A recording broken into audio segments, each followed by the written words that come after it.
All right, guys, welcome to another review.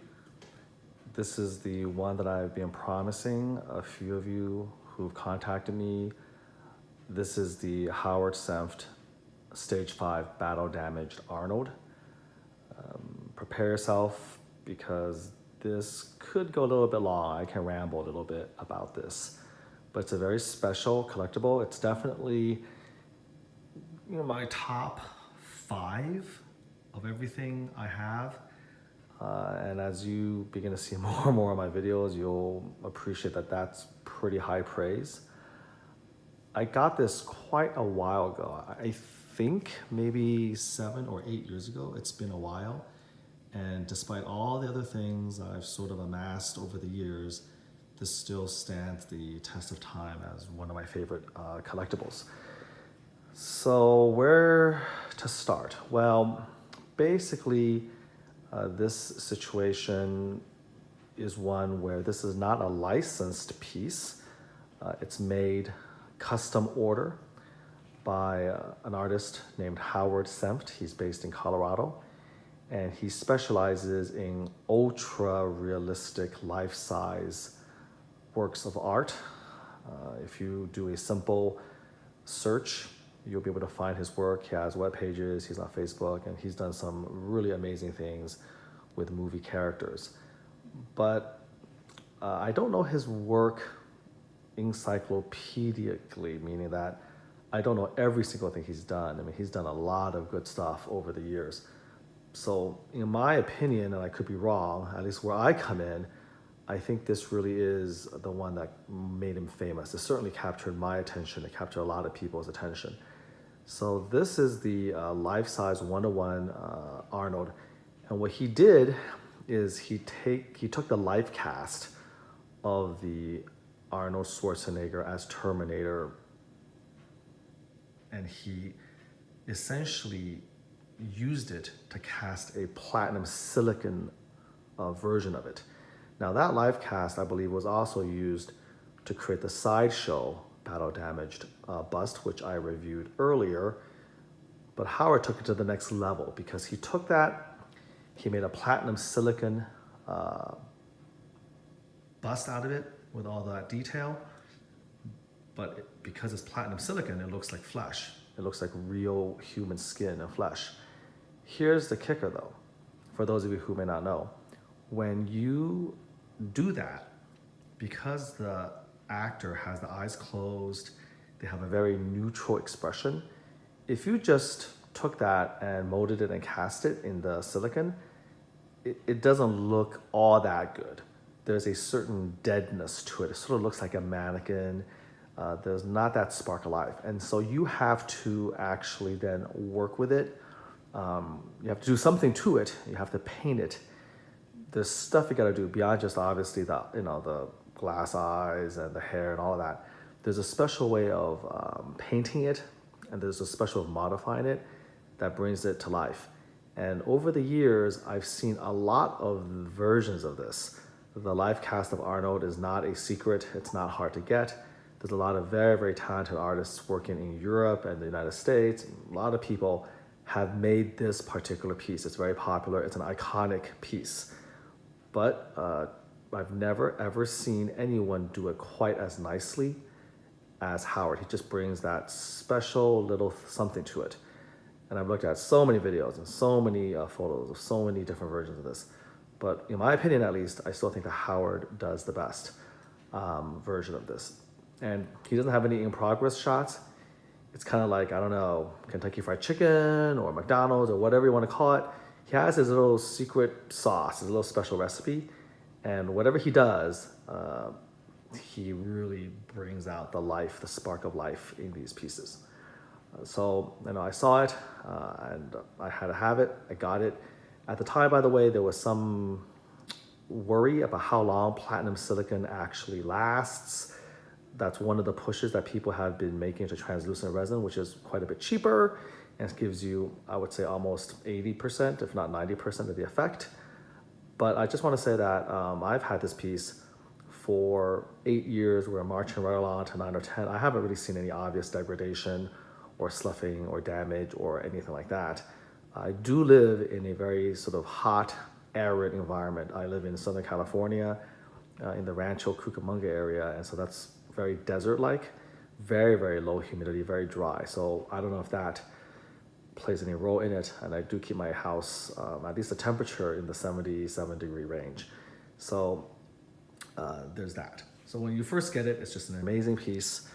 It just strikes you. Let's go through some of the details. So we'll start at the bottom, the less glamorous part, and then I'll do the close-ups of the actual bust itself, which is amazing. So here we go.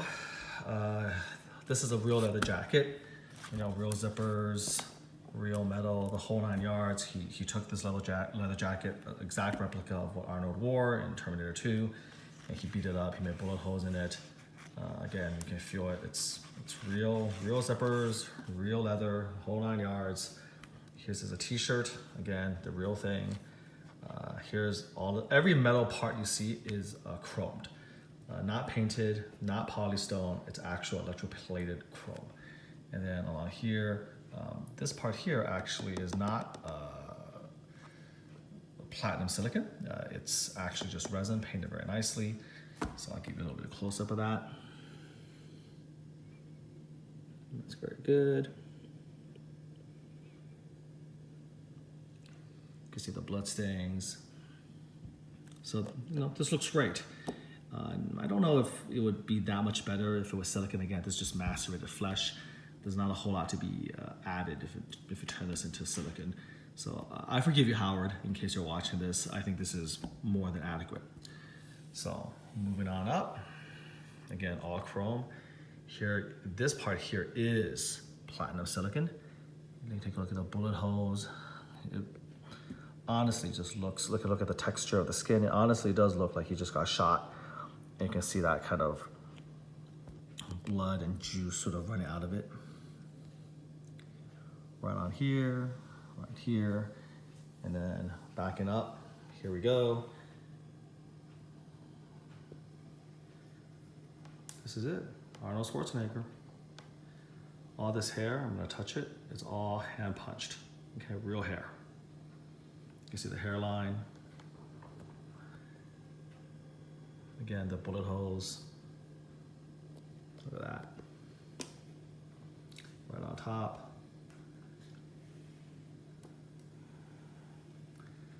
Here's the endoskeleton. Look at the teeth on the side. Look at all this ear damage. Again, all of this electroplated chrome.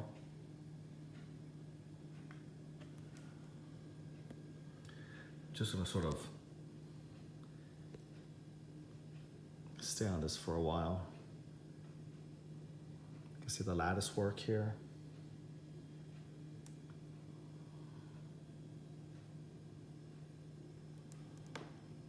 That's just amazing. Again, you basically are getting a prop that feels like they could have just used this to shoot the movie. Now they could have, it looks like it could have just come right off the Stan Winston Studios headquarters or lot where they were working on this movie. They were using this. Stage 5, in case people are wondering, is the most damage that he suffers.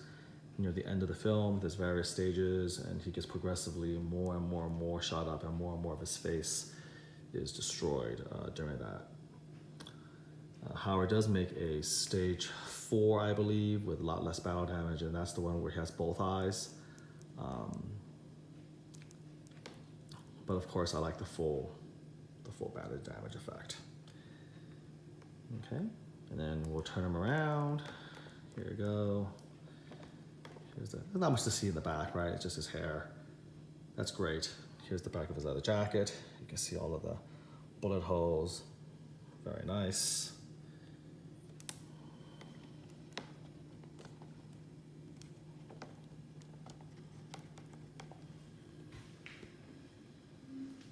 What's there to say about this piece that you can't see from just looking at it?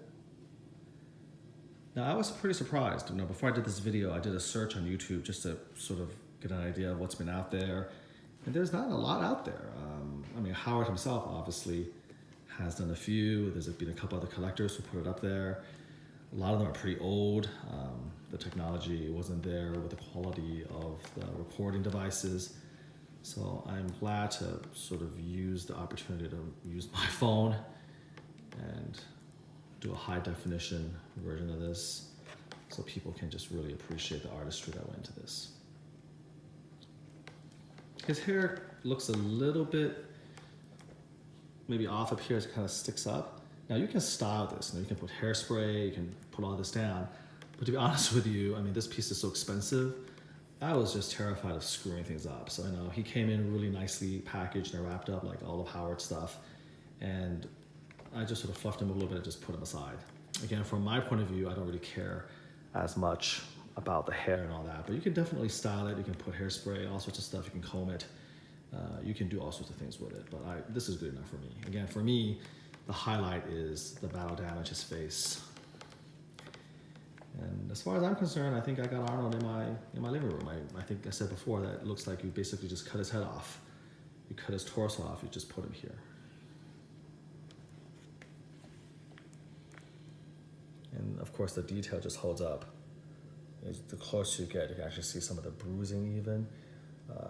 The macerated flesh, the bullet holes, the glistening blood, the chrome, the light up eyes, the eyebrows, hand punched hair. This is of course a medical grade quality acrylic eye. I think it's acrylic or glass, but give me a nice close up there. Definitely looks like a real human eye. You can even see that Howard went so far as to punch the lower eyelashes. Just overall, amazing, amazing piece. Does he still make these? I think he still does, but I'll be honest with you, this is a lot of work, and I don't know how many of these full versions he did. He's done other little, tinier versions, maybe non-silicon, but I think, he kind of got a little bit tired of doing them, and also it's very expensive because of all the chrome parts. Essentially half of the endoskull, the chest plate, that's all chrome. It's all going to be sent out to a person who does those, another company who does them. And so he told me that he's not really set on making too many more of these. I mean, I think you can obviously talk to him. I think if you pay him enough, you might be able to convince him. But for it to be worth his time and trouble, it's pretty tough to do. And all of these look fantastic. All of these look great. So this is my version. All right, I'm gonna put up another version, another video of him next to the sideshow one, just to kind of compare the two and just talk about that, kind of see the difference. But hope you enjoyed this. Again, this is not a collectible that's very often seen anywhere. And so I'm really happy to be able to show this off and have people really appreciate it. A lot of times it's kind of stuck in the corner of my collectibles room. Doesn't really have a chance to shine. So I am happy to at least make this available so that people have a chance to really look at it and again marvel at Howard's talent. And I like to give props to the artist who makes these. It's a lot of time, a lot of effort, a lot of ingenuity. So they deserve all the credit. Beautiful, beautiful piece. There you go. Thanks for watching and take care.